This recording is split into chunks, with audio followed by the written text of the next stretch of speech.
خەتات فەرموو کە خۆشە چین و ماچین کە ناچین لێرە خۆشە چینی ماچین برۆت هەرچین و پەرچەم چین لەسەر چین ئەمەندە چینە قوربان پێم بڵێ چین شکافێکە کڵافەی نافی زولفت دەڕێژێ میسک و عنبەر لێرە تا چین لەسەر بەرگی گوڵێکی باغی حوسنت هەزار گوڵچینی بێبەرگ و نەوا چین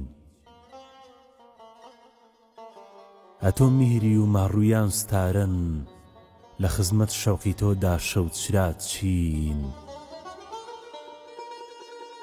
هەموو زەڕاتی میهری ڕووتە باقین خودامان بۆ بەقایە لێرە لاچین بڵێ نالی باربابی وەفا بێن هەموو محتاجی خاک و بێڵ و پاچین